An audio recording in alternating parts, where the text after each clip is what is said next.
Hello, everyone. Welcome to Court with Krissy. Time for one of the best parole hearings I have ever watched. Mr. Goods is only guilty of being a ladies' man. And speaking of ladies, I wonder what's going to happen with his. She lied. I hope you like it. Court with Krissy is now in session. Committee on Parole is convening at Madison Parish on Tuesday, November 4th, 2025. Morning. Sorry, could I get the officer there to introduce yourself for the record? Yes, my name is Carl Kamak. I'm the video conference officer. Okay, thank you, sir. And this is Mr. Goods. Yes, ma'am. Mr. Goods, good morning. Would you introduce yourself? Tell us your name and DOC number.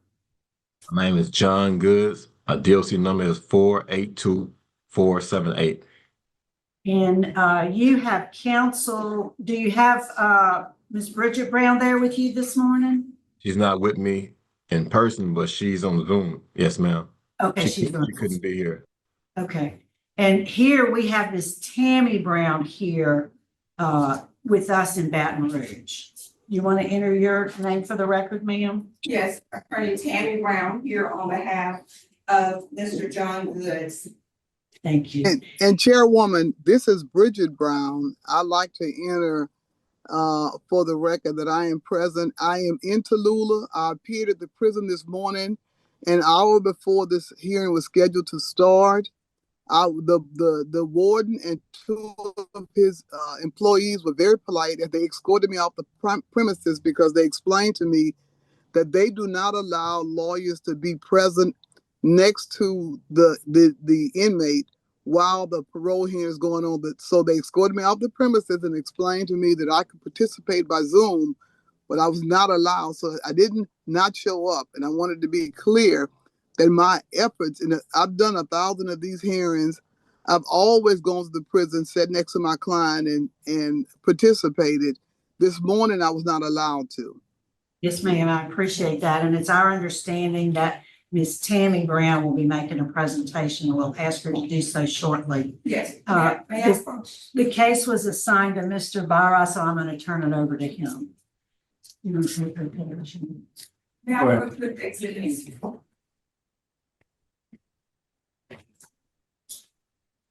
All right, Mr. Good, it's alleged that you have violated the conditions of your parole in the following manner. Number 3, on 12/10/24, you were arrested in Madison County, Mississippi on a warrant issued by Louisiana Probation and Parole and Franklin Sheriff's Office during a stop by the Madison Sheriff's Office. How do you plead to that? He pleads not guilty.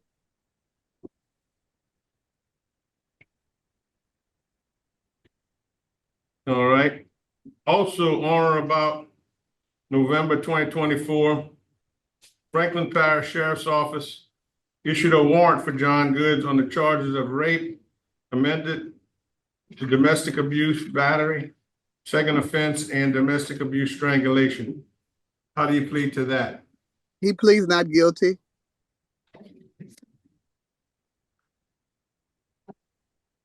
And you were also arrested for committing obstruction of justice. How do you plead to that? He pleads not guilty. All right. So we plead not guilty to everything. That's correct. First question is, why were you arrested over there in Madison County? Mr. Goods, go ahead and explain. Well, Miss Thornton, my girlfriend, she had tent in her window, and they pulled us over for that reason. No, he's asking you, why were you in Mississippi? I was going to my daughter's graduation. She was in college for nursing. I was going to her graduation. And he wants you to explain why you were there. Who gave you permission to be in Mississippi for the graduation? Well, my parole officer, Burgess, gave me permission. I asked him prior to going, and he said, it's okay. You can go, Mr. Goods. And so he asked me for a date. And I said, I don't know at the moment. But when the time comes, I'll call you and and let you know. So I called him on a meeting app, and he said it's okay, you can go. And right here on this paper, Agent Burgess was questioned by Good's lawyer regarding the violation. Agent Burgess said he does not recall discussing Good's attending his daughter's graduation, but Agent Burgess said it is possible he told Goods it would not be a problem for him to attend graduation. Agent Burgess came to my house. I don't remember what date. And he told me, Goods, there's no problem. Then me and Agent Burgess started talking about our problems. He had problems with his wife or whatnot. Then I talked about my problems. And I had my kids. I had two of my kids. We laughed, say they're gonna be okay and whatnot. And I said, Agent Burgess, my daughter is graduating for college and I need to go. He said, man, ain't no problem. Go. But what he did say what the date. I didn't know the exact date. And Miss Thornton, she was there. And she is a witness to that. In this paper, know what I'm saying, he admitted that it was possible on the Right. hearing and recommendation. Keep reading the next line after you said he would not be a problem for the attend graduation. Read the next line. He said, however, Agent Bergen said he would have told Good to report to our office before he left to get a permit. Then Did Agent you go Bergen and said, get a permit? sir, Did you go get the permit? he never told me to come get one. He never told me to come get one. He just said it's okay to go. And So whatever Agent you Bergen didn't know say, you needed a travel permit to go out of state? did I know? Yes, Yeah, sir. Well, that's kind of what the point of the argument is. You know, he said, I would have let you go, but you would have needed a permit. I mean, and that's what you signed on your conditions of parole that says you're going to have, you know, that's the problem right there in itself. Yes, sir. But I just doing what he said. All right. So let's talk about the next thing where it says, they issued a warrant for you for rape, and then you got reduced to amended to second offense, domestic abuse battery, and domestic abuse strangulation. What happened there? Tonight at the house, what I call like fun house, at my mother's house, I get a call from my girlfriend, my fiance, Miss Thornton, and she wanted me there with her. And I was with someone else. Miss her name, Miss Quosha Robinson and Kelsey Heckert, two women that was there with me at the time. And when I stopped answering Miss Thornton's phone, she started to come. She come to Winsbury. She have a key. She came in while we was in the kitchen, sitting down talking. And Miss Thornton came in, and I was trying to see who was at the door. And she was like, oh, I know that effing girl Kelsey in there, because today her birthday. And she started putting on my shirt, put my shirt up, and she started punching on me. And I'm falling, going back, and I never hit her at all. And so the girl Quosha was like, let me go home. I don't got time for this nonsense. Kelsey took out running in the room. And when I left to take Quosha home, and then I come back, Gigi was still there. Miss Thornton was still there. And she was like, I'm sick of this shit. All you do is cheat on me. This the fifth woman. And I'm like, baby, chill out. Just chill out. We was just talking. We wasn't doing nothing. We was just talking. And she like, I'm sick of this shit. I can't take it. And then I said, baby, chill out. Everything is good. And then we sat down, and then we started talking, and that thing you know, we started having sex. And then we go from the front room to the bedroom. And as we was in the bedroom, the door was still open. And we started making love. And she moaned and said, "Baby, why are you doing this? I love you." And I said, "I love you too." And we had good sex. Miss Kelsey, she passed through or whatnot, because normally we used to do threesomes. But me and Kelsey and Miss Thornton never did a threesome together. And so as the night passed, probably like about probably like 2 o'clock, not for sure. Me and Miss Thornton, we left. We left out. I asked her, was she gonna come spend the night with me at the house? She said, "No, I'm going home." I said, "Okay, I'll see you tomorrow." So as we walking out, Miss Kelsey Heckle was in the front room, sitting down. And I think Miss Gigi said, "Hmm." So as we walking out, I opened the door for her. She left and went her way back to Monroe, and I went home.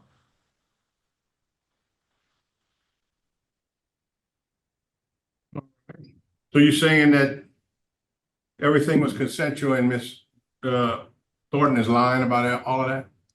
Yes, sir. Yes, All sir. right. And condition number 4, that you're arrested for obstruction of justice, and that stems from phone calls you were making to the victim that they were recording to try to influence the outcome of that trial. What do you got to say about that? Well, Miss Thornton, she have a sickness problem that I do know of, and sometimes she flips, and I had to call my homeboy, like, "Man, what is the sickness?" His mom and his daughter have the same kind of sickness. Say, "John, man, you gotta be able to know what I'm saying, to learn up on it first. Then you can be able to cope with them. If she ain't taking her medicine, know what I'm saying, that medicine not working, she need a higher doses." So I'm telling my bastard, "Baby, make sure you take your medicine." Because when she take her medicine, she calm, she nice, she happy. But when she off her medicine, Let me any interrupt you. I didn't ask oh, you about okay, her okay, medicine. I asked you okay, about okay. the obstruction of justice with the phone calls from the detention centers. Did you make those phone calls? What was Well, the point? we both were calling each other.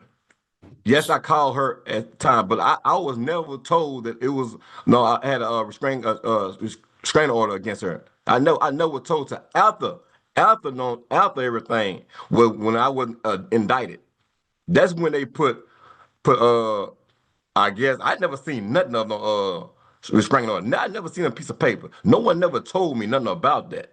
So I don't understand how I got obstruction of justice. You know what I'm saying, when I'm just trying to help my girlfriend to pass her being stressed out, being confused, because her lawyer told her, you know what I'm saying, not to go to the grand jury. Her doctor told her not to go. I didn't understand where this obstruction of justice come from. So I get a call from the judge, sir. It comes from when Deputy Touchette listened to the phone calls and indicated that the nature of the phone calls indicated that Good was trying to sway or influence the victim's testimony for the upcoming court proceedings. So that's where the obstruction of justice. You were trying to tell her what she should do or influence her to how to testify at the Sir. upcoming, and Yes, that sir. was considered obstruction of justice. If you listen to the whole conversation, you will see it was no obstruction of justice. You will see that I was kind of console her.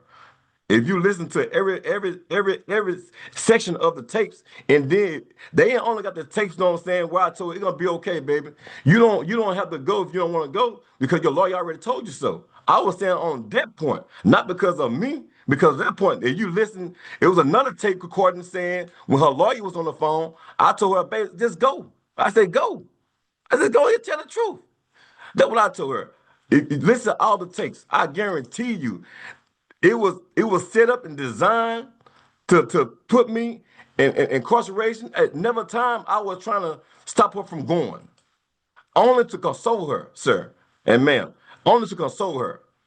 If I promise, if y'all listen to them tapes, the whole tape, all of them, and you will see that I'm telling her, ma'am, the GG, do as you please. I can't make you go. I can't stop you from going. Your lawyer told you not to go. Your lawyer told you to plead the fifth. And you will see on her papers, the lawyer sent to the DA. And even the DA told her she didn't have to come. But when she got up there with my father, they said that you come sign a paper and we'll get off the case. But they then pursue to get her a summons to come to the grand jury. She chose not to go. I basically want her to go to tell the truth because I want my name cleared. I want my name cleared. These people came in with a plea that, know what I'm saying, with no contest. If I was guilty, I would have took that plea. I took that plea. All I did 20. Deputy Tuchet that listened to the calls and made this statement that the calls indicated Goods was trying to sway or influence the victim's testimony in the upcoming court proceedings. He lied too? Say it again, sir. Well, I'm just trying to figure out, Deputy Tuchet listened to the phone calls and indicated that the nature of the phone calls that Good was trying to sway or influence the victim's testimony. Were you trying to sway or influence the testimony? Sir. Did you say, no, you shouldn't testify? That's what I'm getting at. You know, you No, keep sir. going around it. I only was trying to console her. I said, you would be, because she didn't want to come. She said she's scared of Winsburg. She tried many times to come and drop charges. Even her lawyer came to do a drop slip. And these people, and then I was not indicted. And then You keep going back to the same thing. Come on. I'm still on the obstruction of justice. I'm on the phone call. When you talk to her on the phone, what did you tell her? You tried to console her. The deputy says you tried to influence her. Two different things. No, sir, I did not. Totally different things. No, sir, I did not try to influence her. No, sir. Yeah, that's at the end of that. Okay. I understand. All right.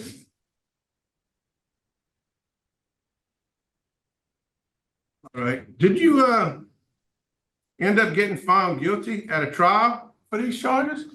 Yes, sir. No, How can you still be? Go ahead. no, the trial was on violation of a protective order and for simple failure of a. So they were reduced charges that he found They were guilty of. reduced to misdemeanors. You were his lawyer for them? Yes, yes, I was one of the attorneys. Did you advise him he could be revoked for those charges? Prior to the trial. Okay. And he pled anyway. Okay. Well, he And didn't plead, he pled- was found he was guilty. found guilty. Okay, thank you.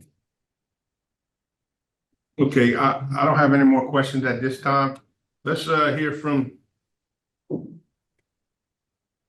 go ahead, Ms. Tammy, you go ahead. Well, I will let the witnesses speak first, All right. and I'll speak again. We have We have. Tammy Warren. Ms. Warren, go ahead and tell us what you have to tell us.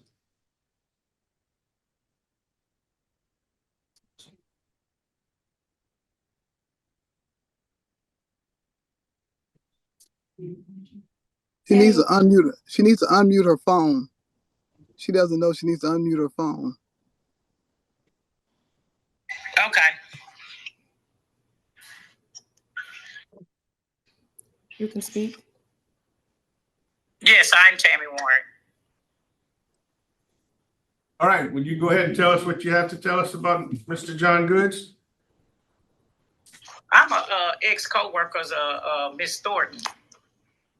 And Miss Thornton has been telling me off and on things about her and Mr. Good's relationship. I'm an ex-employee with her.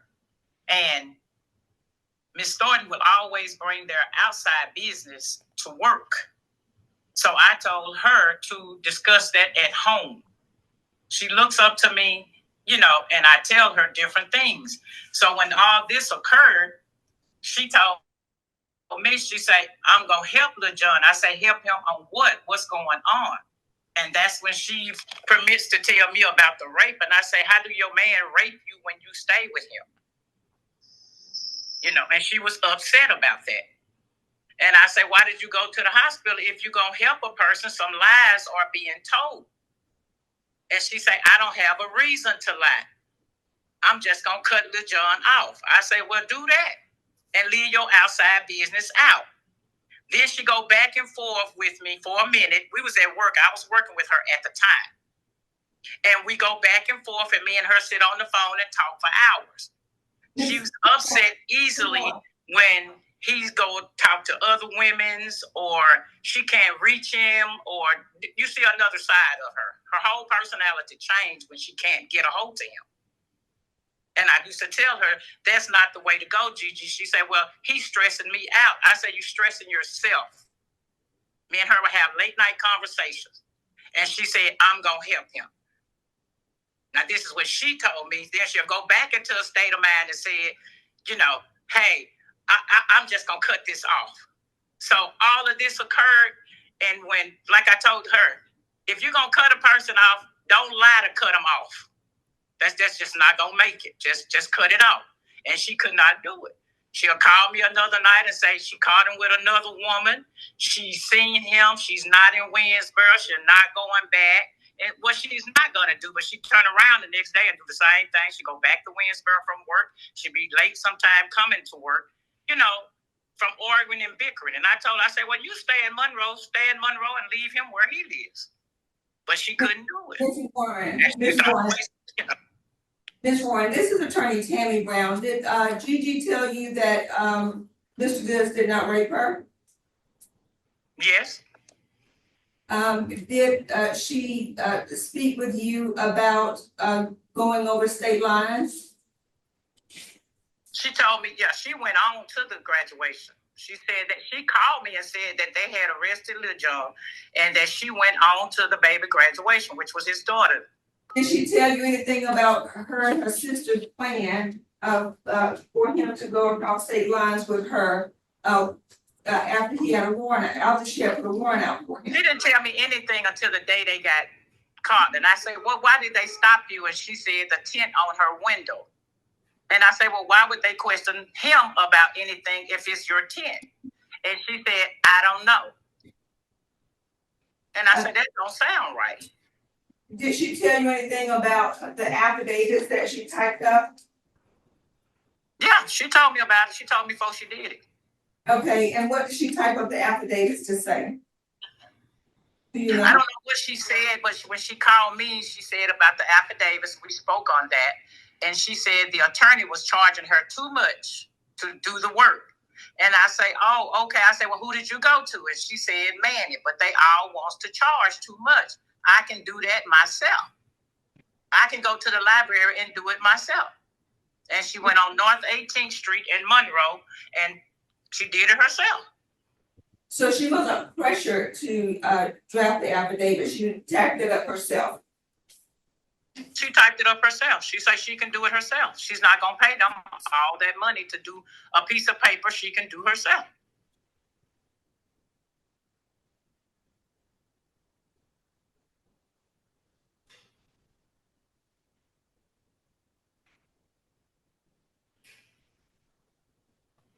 So whenever she was telling you at the beginning, you said she told you she was being raped. Did you believe that she was being raped at that time? No. I asked the question, if Lil John raped you, why there was no semen? And she said, I took a shower. I say, well, Gigi, that don't sound right. I say, that is a lie. I say, you are back and forth with this here deal talking about Lil John when you upset. And my words to her as a woman, I say, if he raped you, his semen should have been inside of you. She say, I showered. I say, but his semen do not leave you within 5 minutes. I say, you call about everything else. Why you didn't call me then? She said, I called my mother. Tammy, did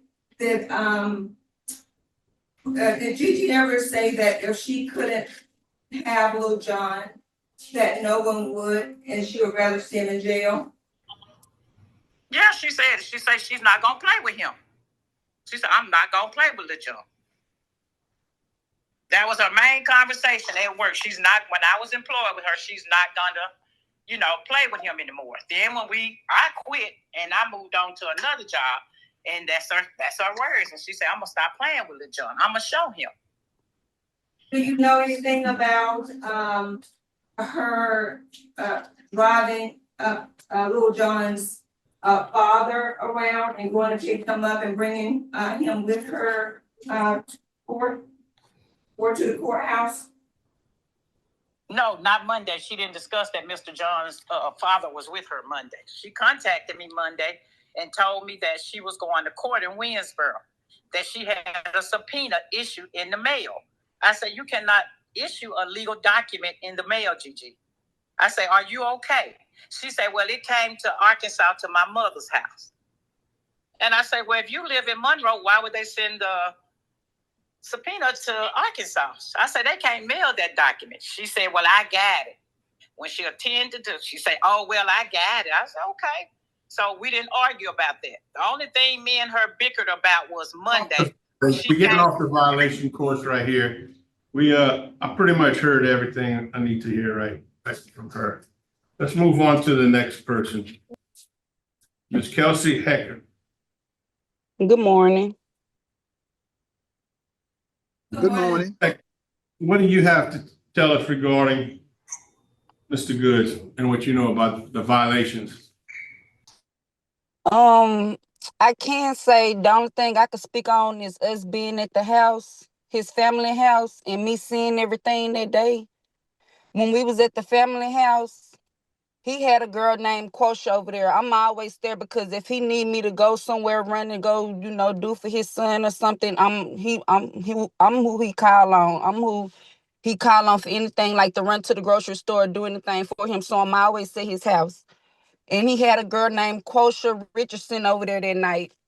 And we heard the door unrambling, like somebody trying to get in. I don't know if she was getting in with the key or what. But Gigi ended up getting in the house, and she just started going out. She started saying, "Oh, you cheating on me with the," which wasn't nobody doing nothing. We was just sitting in the kitchen.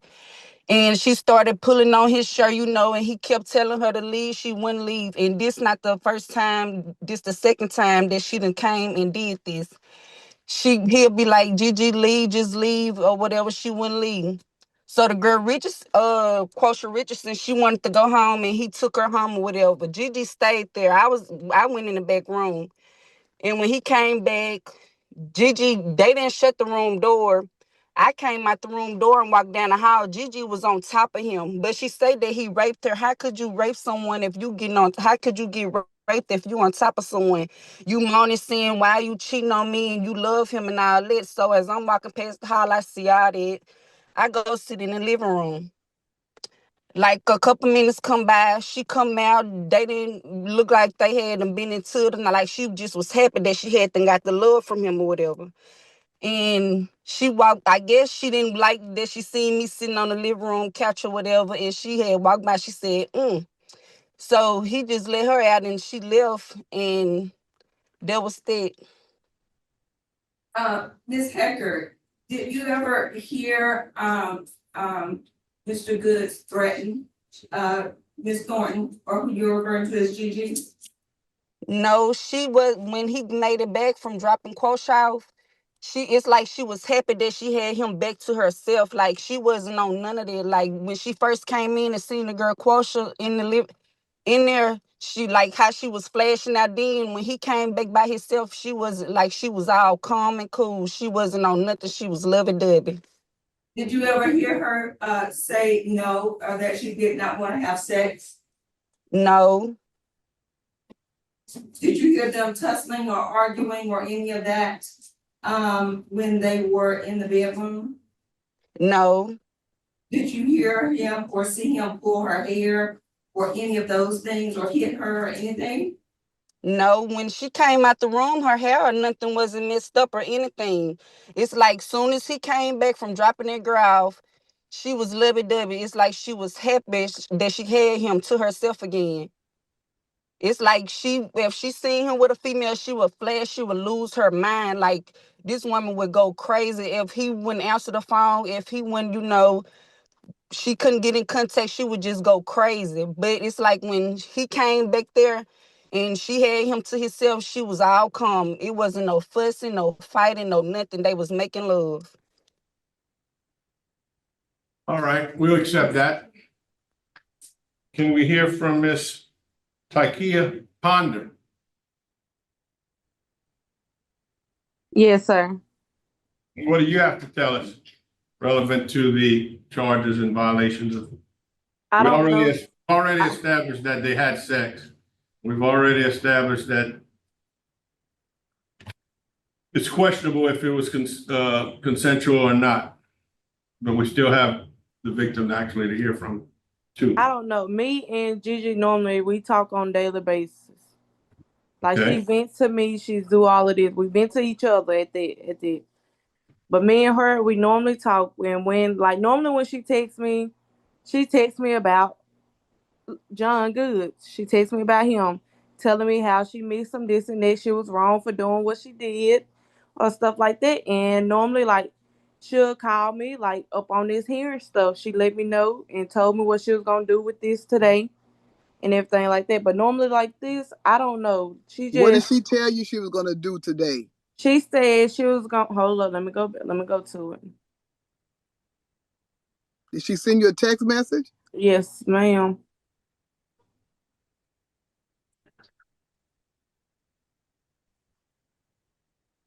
She said, I only called due to the board had contacted me. You can update your family and if Lee John called. They asked me if I wanted him to be revoked. My answer was no. They said would I get on the hearing Tuesday and let the board know. I told them yes. Like I told him, I didn't like how they set me up Monday, but I am not upset as I was, but I am willing to get on there. Do you know anything about Miss Thornton, or who you're referring to as Gigi, contacting Mr. Good's family? I'm one of the family. She contact me normally. And has she been reaching out, trying to get in contact with family members and have them to call her? Yes, ma'am. She hold up. She What about contacted ma'am. What about her contacting his dad or trying to get the dad to contact her? Yes, ma'am. She normally she go pick him up. Does he drive? No, ma'am. She drive him. So when he would come to court with her, she would have had to pick him up and bring him to the courthouse or bring him to court? Yes, ma'am. She's called. She texted me the other day, and she was like, "Hi, I was trying to get in touch with her because she didn't answer. So maybe if you call her and I can talk." There was my other cousin Kale, and then they sat on the phone. She would screenshot me that they was on the phone. They talked on the phone for like 2 hours long. She was just venting. That's all she was doing. She said she need her partner back. She was wrong for what she did. She did not mean to go that way. She did not know that it was gonna go end up this far. Did family members pressure her? No, ma'am, we don't. You okay? Ms. Ponder, does she normally lie to you? Tell you false stories, or is? See, I don't. Y'all had a court thing happen last week. What she told me was different from what I'm hearing from everybody else in the court. All she told me was the lawyer turned on her. I don't know how the lawyer turned on her. She said she never knew she was supposed to get on that stand. But in your relationship with her, is she normally reliable? Does she normally tell you the truth, or do you find out she's lying later on? I found out she started lying later on. Me and her, we normally talk until I found out some of the stuff she tell me will be a lie. Cause I hear the other folks' opinion about it, and they were like, "No, that's not what happened." Just like what happened in court. She told me one thing, but with the people that was hearing it up in court, they said what was said in court. All right, I think that's all we need from you. We have her, so I think we might as well hear from her. Wait, let's hear from the attorney first. She Well, a victim you want- or not? No, Ms. Thornton first. Well, wait. You know, we decide who goes when. I mean, she's listed as a victim. Is she the victim or is she in favor? We don't know. She We don't know what she's gonna say today. But according to the messages that she sent to Ms. Ponder and some of the other family members, she is. Okay, that's come, all right. Yeah.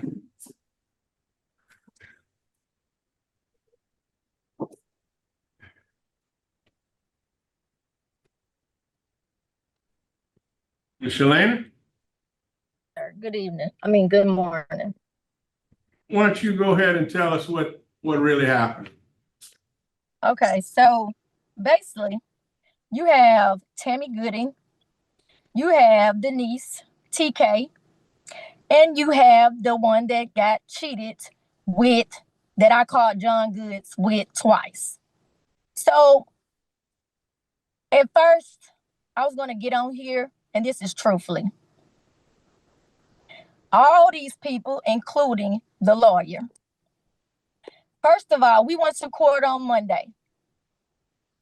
I have been told since last Friday I was not going to be put on the stand. Never.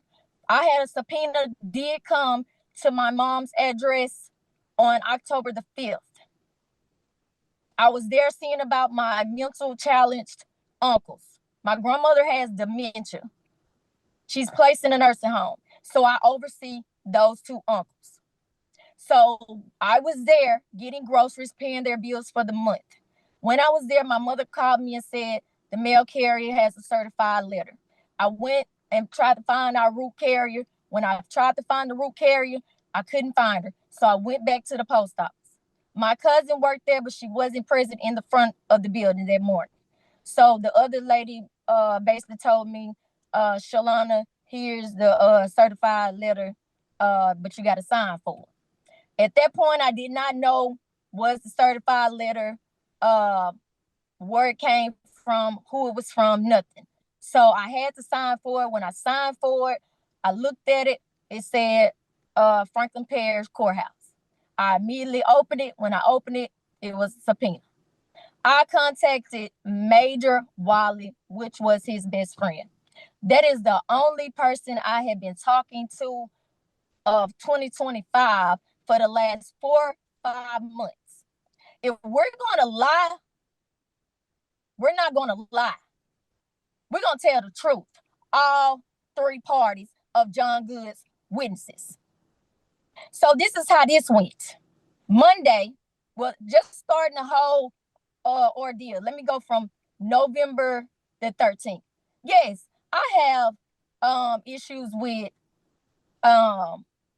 anxiety and depression. I was diagnosed with that in 2018. I lost my grandmother. She was like a mother and a grandmother that raised me when my mom was living in Illinois. So I was a grandparent child my whole life. So when I lost my grandmother, I went in a stage of depression. I ended up moving to Sterling, Louisiana, like 4 years ago. Never knew anything about John Goods. I came out of a domestic relationship with another individual.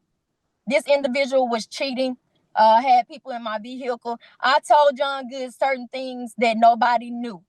Only me and John Goods, because I confided in him. I confided in him only due to the fact that I had found someone that was true to me. I watched this man he has 5 kids. I watched, bathed, fed, provide. I was doing things that I didn't have to do. When I was in this relationship, I never knew anything about John Good's past. When I'm in a relationship with somebody, I don't care what their past is. I see for myself. Down through the relationship, when I see for myself, I had to see for myself. John cheated on me 5 times. And one of them was with this witness on here, Kelsey, on Winsboro's homecoming night. He told me he was hanging out. I was tired from work, not want to go to no homecoming. And plus, I wasn't even asked, did I want to go? I stayed. I said, no, I will stay and watch these children. That's what I did. So there was a nephew in the living room. That nephew he's real picky on what he eats. So he was just up crying the whole time. So when he was crying, I got up and I asked the baby, are you hungry? I got up about 11:30 that night. I got up. In my head, some told me to go to the Western Street house. When I did, this is the first incident. When I did, I caught him and Kelsey in the room, his clothes down. She had no idea. She said, oh, you got a girlfriend. Yeah, he got a girlfriend / fiance. He has both. He screamed, told her to get out. We had sex that night. We stayed there in that house, got up the next morning, went back over to the family house. Okay, that was over. Yes, I have had conversations with Tammy Gooden when she was employed when she worked for me. But Miss Tammy, if you're going to sit here and lie, because when all this hold on. You can't sit here and go after witnesses. I need you to give me the facts of what happened to you. How did you get the bruises around your neck? Were you raped? Okay. How did we end up in court on the battery charge? Yes, sir. You can't go after the witnesses and all the stuff about kids eating and all that. I mean, granted, I think you probably feel you need to talk about that, but that's not what we're trying to find out. Oh, yes, sir. So try to focus yourself a little better. What we want to know is about that night. Okay, so that night. That all the trouble happened. Okay, November the 13th. Right. John Goods had came to Monroe basically on November the 12th that morning. That midday. He came, he said, baby, we good. We back together. He wanted to have sex that night. I told him no. So that particular evening, he told me he was going to work on the house that he had purchased. And basically I said, okay, I'm going to take a nap and go to sleep. When I woke up, it was about 10:30, 11 o'clock. I started calling his phone by FaceTime. I started calling his phone by regular phone call. And basically he wouldn't answer. So at that point in time, I got up. I took myself to Winsboro, went to the house on Western Street. This was early morning 13th. When I did go in, I let myself in with a key. When I did go in, he met me in the living room. When he met me in the living room, I heard another voice. It was not Kelsey Hackard. So when I went towards the from the living room to the kitchen, there was a dark-skinned girl. At that point in time, I did not know who she was. When she said, John, I didn't come over here for that. I said, my beef is not with you. My beef is with him because you can only allow what he allow you to do. So I kept asking him, like, why would you keep on doing this same stuff? And he kept saying, baby, I'm sorry. We ain't doing that. We in the kitchen just talking. I said, Lil John, I don't believe you. And I said, the girl came to the living room. We back in the living room now. The girl came to the living room. Lil John just gonna take me home. I said, if he don't take you home, I'll take you home. I said, but you could just have a seat right here. I said, because I don't have anything to hide when I'm talking to him. So basically, he kept on saying, man, because I told him, I said, if you do not give me the answers that I want while you steady keep on doing this cheating and this having on women. Did your son put in a medical request to see the nurse? It's good. Keep going. Keep going. You talking to me? Can you hold on one more thing? Just hold on one second. Keep on telling us your version of the story. John, you need to be quiet right now. It's not your turn. It's the There's somebody at the facility. Whose turn is that? Who's talking? I think that's the somebody. It's not John. All right, disregard the background noise. Finish with your story. Okay, so basically we're in the living room. The girl ended up walking out the house. She got in the truck, and he said, I'm just finna take her home, Gigi. I'm finna take her home. I said, okay, if you don't come back, I'm about to call Kevin Cobbs. And he already knew I was gonna call Kevin Cobbs. So at that point in time, he did come back. We had a conversation. We were in the kitchen. At that point in time, when he was gone, I walked that whole house. I walked the whole house. Only room I did not go in was the room that he was still fixing on was the master bedroom. And I went to the bathroom because I had to use the bathroom. So the door to the bathroom was open, so it wasn't nobody in there. So if they was in there, it was in the closet. So basically, when I did come back to the living room, he wasn't in the house at that point in time. When I came back to the living room, he had came back from bringing the dark-skinned girl home. And so we came into the living room, had a conversation. He was getting irate, and I said, "Won't you just calm down?" I said, "I didn't got calm. Won't you calm down?" So we both went to the living room. He wanted to have sex, and I told him, "No, I don't want to have sex because it's not going to make the problems go away that you're doing." So basically, at that point, he did go to the we went from the living room to the room. I asked him several times, basically, "Why are you doing this? Why are you doing this?" He said, "Baby, you my main woman. You my main woman. I told you I wasn't leaving." I said, "Okay." And I still didn't want to have sex, but we had it anyway. So at the end of the day, when we did leave, Kelsey Hacker was nowhere in no living room. So I don't know where that came from. That must be a story that they're making up. But Kelsey Hacker, she was not in no living room. I never made no hump. I never said none of that. This camera's all in this house. So if I said that, and if she was in that living room, then the camera should have picked her up in the living room because I know exactly where the cameras were.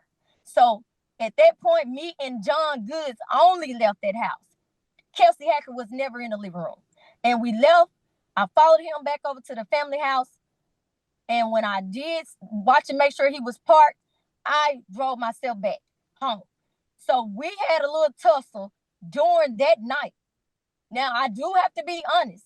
He never put his hands on me. I pushed him. I tore his shirt on that point. But anything else with a medical condition saying that I called you this past week or I tried to talk to you or tell you this or tell you that, no, that's not the truth. And the only reason why I picked Mr. John Martin up is because he doesn't have a car. Mr. John has never did anything to me, never did no kind of harm to me. He just wanted to be involved because of me and his son. He calls me his daughter-in-law. This man done ate at my table. I done ate at his. He done bought me food, etc. But this man has never did anything to me, so I don't even know where that came from. I never said that a family member threatened me, and I never tried to contact a family member even after this. I just had family members calling me, asking me how the case went. And I was told, I got a question for you. I got a question for you. Some questions. I got a question. You told the police a different story than what you're telling us right now, correct? And you told them that he when had I told the police what, and you had them photograph pictures of told, your neck. Your neck's all bruised. Correct. We looked at the photographs. How did all that happen? What happened? Why did you tell? How my neck got real red. When my neck was real for nails, I wear artificial nails, and I was scratching. And basically, you know, when John was pushing me back, just so, like I said, when he was pushing me back, he basically did not hit me. He basically was just trying to move me away from it. So that part is how the scratch got on my neck, the little bruise. But at that point, when we were in the bedroom, we call it rough sex. His hands went around my neck. So some of that could have been or couldn't have not been. I just know his hands was around my neck in the bedroom. We call it rough sex. So basically, that's why those marks were on my neck. And when I said I never told the police that it was rape. The police told me oral sex, anal sex. He said something about consensual sex is considered rape. I was in a vulnerable stage at that point where I was on my medication. I was on pain medicine for my leg. And basically, when I did contact Winsboro Police Department, the first thing I said, I want to report when my sister told me, you need to tell them that y'all had an altercation or y'all had a disagreement. That's what I told Marvin Scott. Marvin Scott started telling me about his previous history, how he sell drugs, etc. And basically I said, that's not my position of calling you. My position is only to call you to let you know what altercation we had. So basically, he told me, well, I got to call the sheriff's department because I told him I didn't want to talk to you because you related to the family, and I didn't. So basically, that's when he told me that I needed to, there would be somebody calling me later on. I was at work. He told me that somebody else would call me later on that night. I really, at that point, had told my god brother I didn't want to do anything else with this. There was never a conversation with the police until 8:00 that night. I had already been talking to Goods prior to a police even contacting me. Those two sheriff's investigators that was contacting me kept calling me, kept saying, Miss Thornton, we need you to come in. We need you to come in. They was pressuring me to come in. They was like, basically, this the only way you're going to get closure. I don't know what kind of. Let me ask you a question, okay? Because we're getting way off track here. First off, what about the gun in the drawer? Basically, how that picture came to me was by his ex-girlfriend, Jada Gaines. Jada Gaines was upset with John Goods prior to him dating me. Basically, she sent that picture to my phone, and I basically sent it to him and told him, this. I said, if you don't call me back, basically, I sent him that picture showing basically what she sent me. I don't know. He kept a gun in that drawer, but he didn't pull it. He kept a gun there, but he didn't pull it. No gun was pulled on me. Okay, but there usually was a gun in that drawer, though. That's why you were scared. Basically, I never even knew a gun was in the drawer. The picture was given to me. So I can't say if Jada was over there, the picture was over there. I mean, the gun was in there or not. I just know what she sent me. All right. All right, thank you very much. Appreciate you testifying for us. All right. We'll go ahead and move on to the attorney. This is Attorney Bridget Brown. 6 months ago, I was sitting in my office with my doors open for business like everybody else. I've been practicing law 38 years. A young lady contacts me and tells me that her boyfriend is in jail for a rape charge because she exaggerated some conditions about their relationship to the police, and that the police were angry with him about some other things, so they used her exaggeration as a reason to pick him up. I didn't know any of the parties in this case. I live in Alexandria, which is 2.5 hours away from where we are today. That young lady also told me that even though she initially cried rape to the police, she hired 3 lawyers and executed 3 affidavits notifying them that she had not been raped and she did not want to go through with these charges.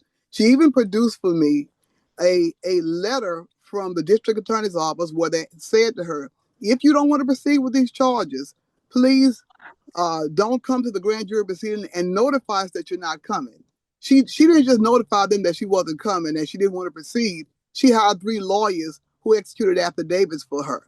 And I stand corrected. She hired 2 lawyers who executed affidavits for her, and she personally executed her own affidavit saying that these things weren't true and that she wasn't going to go through and she wasn't going to appear at the grand jury. Slightly after that, she got a notice from the district attorney's office that she hadn't shown up for a subpoena with the grand jury and they were going to indict her. And based on that, I think that Ms. Thornton is telling you this morning that she was afraid of the district attorney's office. I don't know any of these people. I'm practicing law. They come into my office with the information I get. but she was adamant, like many women are in domestic situations, that she was going to testify that he didn't do anything to her. I didn't know that she was truthful about this, even with the affidavits, until we had the preliminary parole hearing at the prison in Winsboro, in Catahoula, I'm sorry, in front of two parole officers. She testified just to what she testified to today. Nobody raped me. I never saw any gun. He didn't. We had a disagreement. I did, and she testified that I was present when the parole officer told him he could go to Mississippi to his daughter's graduation as long as he was coming back, no problem. That is how she testified at the parole hearing inside the prison. And so I used to have a question in my mind as to why DAs didn't charge certain crimes. That was cleared up in this case because the charge went from rape to violation of a condition of bond. Mr. Goods never got out on bond. The bond condition set in the record says if you get out, you cannot contact Miss Thornton. He and Miss Thornton talked all the time. When I asked if there was any type of restraining order or prohibition against them contacting each other, Miss Thornton brought to me the third affidavit from her lawyer saying, I never asked for a prohibition against talking to Mr. Goods.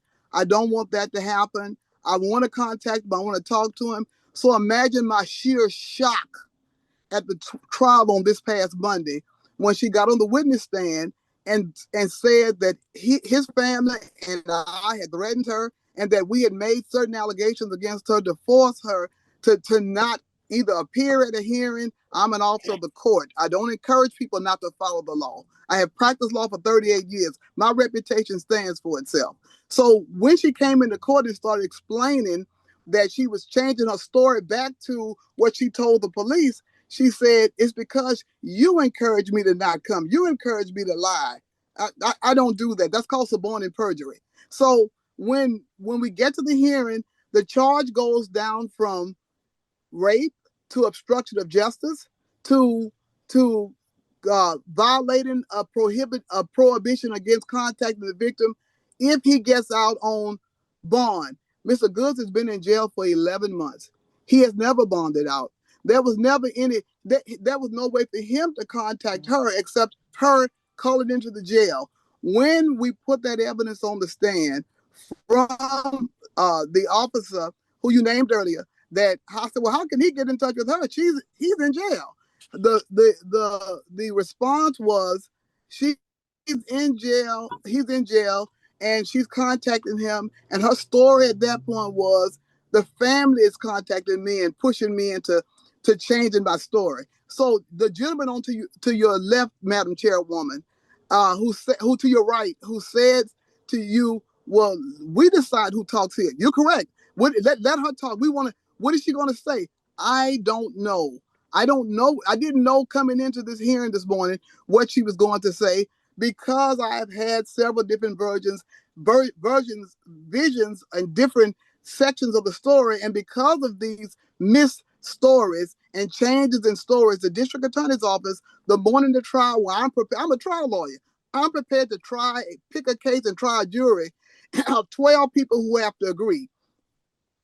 So on that particular day, they could walk into the court that morning of court and say, we've decided to reduce the charge from obstruction of justice, him contacting her, which was not one of the charges he went to trial on, but violation of a condition of bond. He never got out. He stayed in jail for 11 months.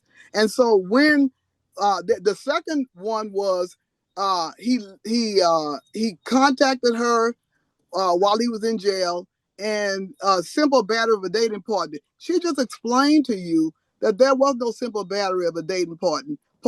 That she was brokenhearted about some of the women he had dated while he was supposed to be committed to her. So in that vein, the obstruction of justice charge, they never went through with it. They dismissed it that morning. The simple battery of a dating partner. This is the first time she said, no, this is the third time she said he didn't batter me. The first time she went to the police, she said he did. And so so the other allegation of did he go to Mississippi without a travel permit? Sure, he says that he got permission from his parole officer, a parole officer who he had a outstanding record with, no problems prior to this incident. So on the three allegations that we're here for today, obstruction of justice, they didn't put any conviction on him for obstruction of justice, persuading a person not to come to court. You have the letter from the district attorney as an exhibit there. You have a letter from the district attorney saying you don't have to come to the grand jury proceeding. On the second allegation, rape reduced to simple battery of a dating partner, she just told you that it didn't occur. And then on the did he go to Mississippi without a permit? He got oral permission from his parole officer in front of his Gigi Thornton. And she was our witness on whether he got permission to go. That was an issue at the parole hearing, at the preliminary parole hearing. It was not an issue at trial. So I will say this to you. Mr. Goods has been in jail now for 11 months. And he was adamant, no matter what they offered, I want to go to trial and clear my name. So, and here we are again. And today is the first time since the three different versions of the story that I understand why the district attorney's office would not pursue rape, why they were coming to a major felony trial the morning of the trial and reduce it to 2 misdemeanors, and why the allegation of obstruction of justice was not pursued, because they did play 3 tapes in court, and on those 3 tapes are Miss Gigi Thornton, her lawyer, and Mr. Goods. And I have said from the very beginning, I represent Mr. Goods. I don't represent the other parties involved in this. And so what we had was a woman scorned. Miss Thornton got on the stand and said that everybody was threatening her and his family was threatening her.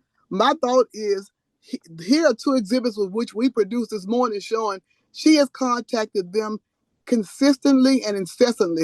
The family members that she contends threatened her since we left that trial on Monday. There's a text message which she sent to witness number 2 where she's saying, I'm going to go and tell them that I don't want Mr. Goods revoked. I want, I want to leave all this behind me. I don't know what the story will be tomorrow, but that's what it is today. And then there's a second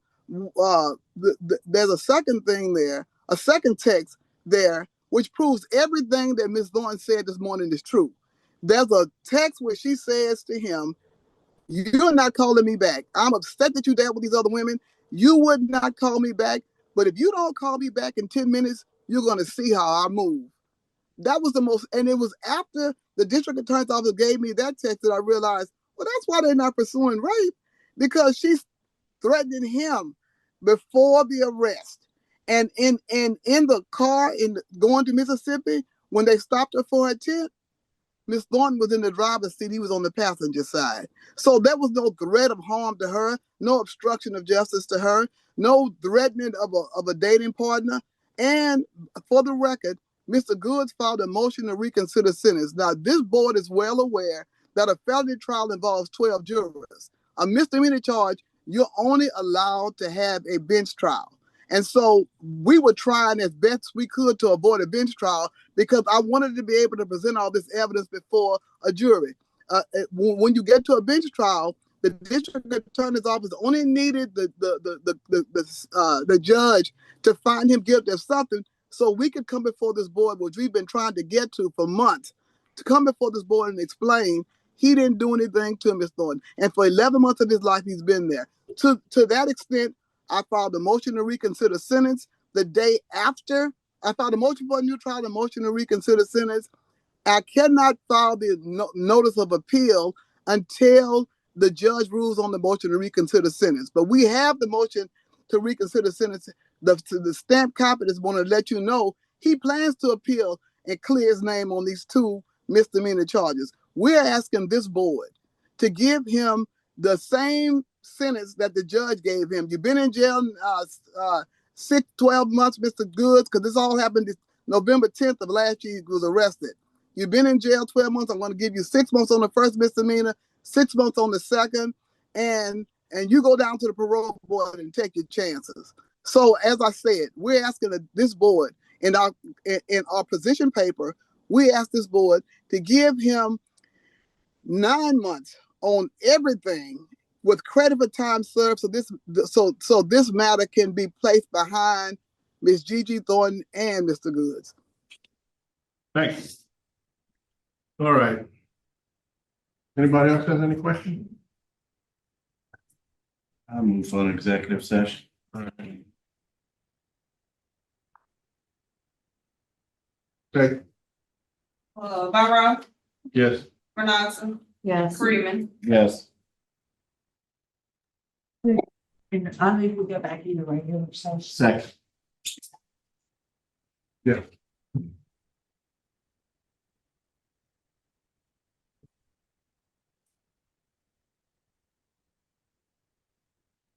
Right, I don't see any, I think that concludes our business. I think we're prepared to vote, Mr. Byron.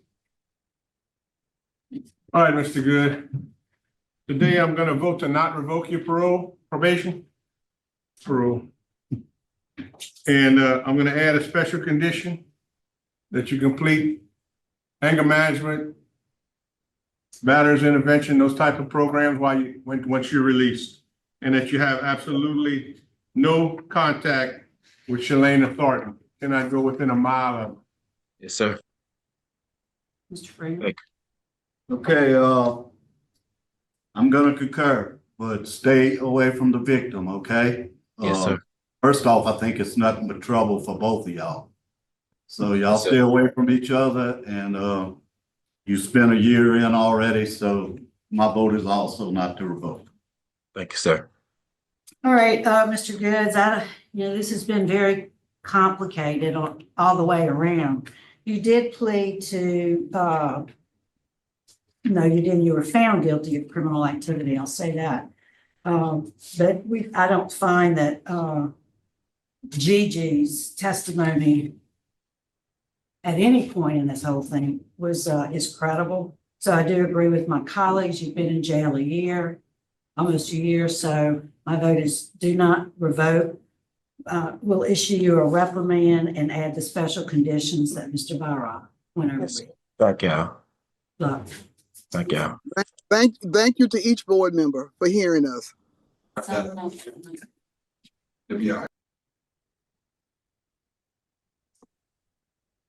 Thank y'all. Made it.